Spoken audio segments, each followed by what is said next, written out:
Are you struggling with stubborn belly fat that just won't go away, no matter what diet you try? Here's the shocking truth. The most dangerous fat in your body isn't the fat you see in the mirror. It's the fat you can't see. This hidden fat is called visceral fat. It builds up deep inside, wrapping around your liver, pancreas, and intestines. And unlike the fat under your skin, visceral fat is the one most strongly linked to type 2 diabetes, fatty liver, heart disease, and even dementia. So how do you get rid of it? Do you need to cut out carbs completely, or can you still eat carbs if you choose the right kind? Well, a fascinating new 1-year clinical trial may finally give us the answer.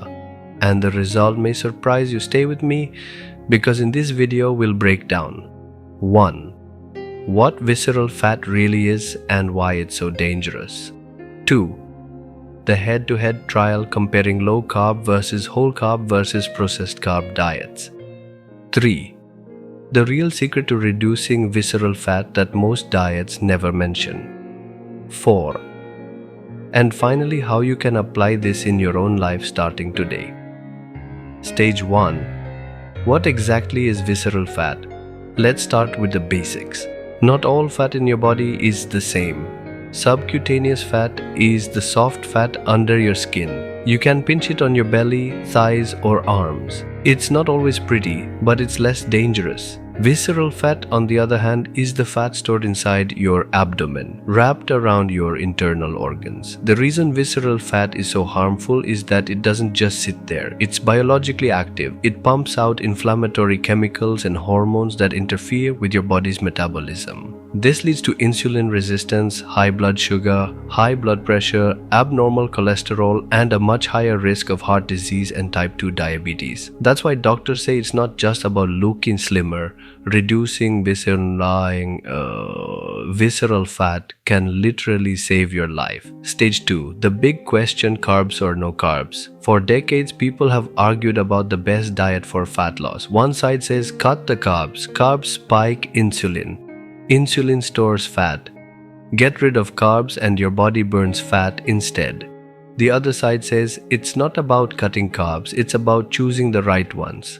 Whole foods, fruits, potatoes, oats, brown rice, these carbs are natural and healthy. But which side is right when it comes to visceral fat? That's exactly what this new trial set out to answer. Stage 3. Inside the clinical trial, researchers took obese adults and split them into 3 diet groups. 1. Low carb group. About 10% of calories from carbs, very high fat, especially saturated fat. 2. Unprocessed high carb group, about 45% of calories from carbs, but only from whole, minimally processed foods like fruits, potatoes, whole grains. Third, processed high carb group, also about 45% carbs, but allowed foods like pasta, bread, and flour-based products, not junk food, but more refined than the other group.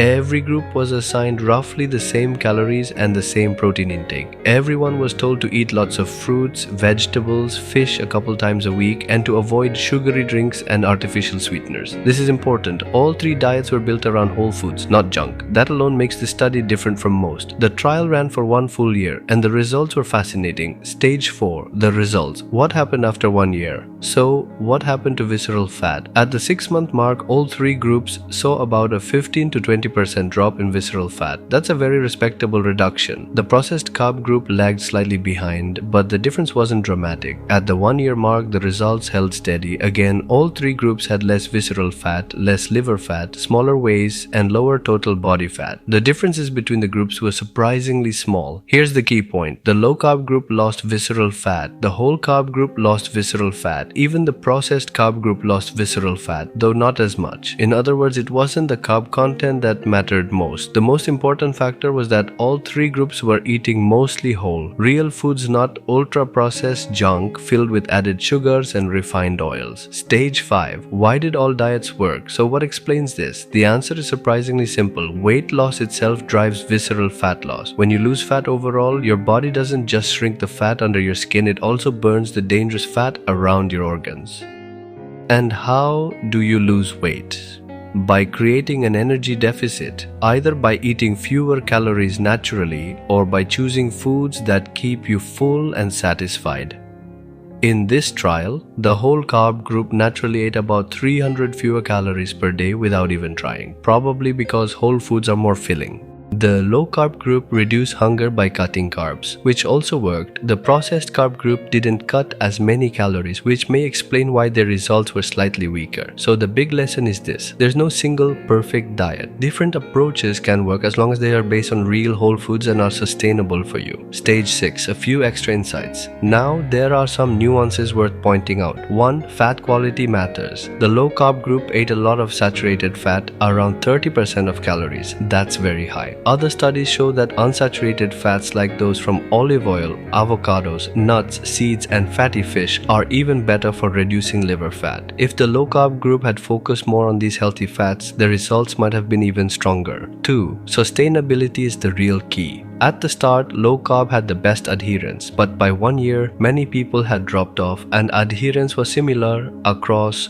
all groups. The real challenge with any diet isn't the first 3 months, it's sticking with it for years. 3. Processed carbs are not all equal. Pasta and bread are not as harmful as soda and donuts, but they are still less effective for satiety and fat loss compared to unprocessed carbs. The more whole and natural your food is, the easier it becomes to manage calories without feeling deprived. Stage 7. What this means for you. So, what's the best way for you to get rid of visceral fat? The evidence suggests 1. Pick the diet you can stick with long term, whether it's low carb, Mediterranean, or higher carb with whole foods if it's sustainable. Itchy kakatap meal. Bye. 2. Focus on food quality. Whole, unprocessed foods should make up the bulk of your diet. Fruits, vegetables, lean proteins, nuts, seeds, whole grains, and healthy fats. 3. Don't fear carbs, but choose them wisely.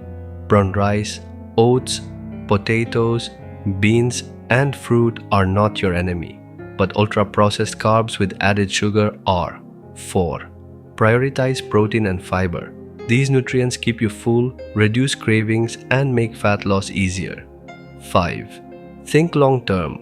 Quick fixes don't last. Visceral fat comes back if you return to unhealthy eating.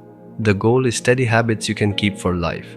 So in the end, it's not about carbs versus no carbs. It's about finding a way of eating that helps you lose weight steadily, keep it off, and support your health long term. And here's something even more fascinating. Studies show that with the right diet, it may actually be possible to reverse type 2 diabetes, not just control it, but put it into remission. If you want to know how that works, check out my next video right here. I'll meet you there. Take care.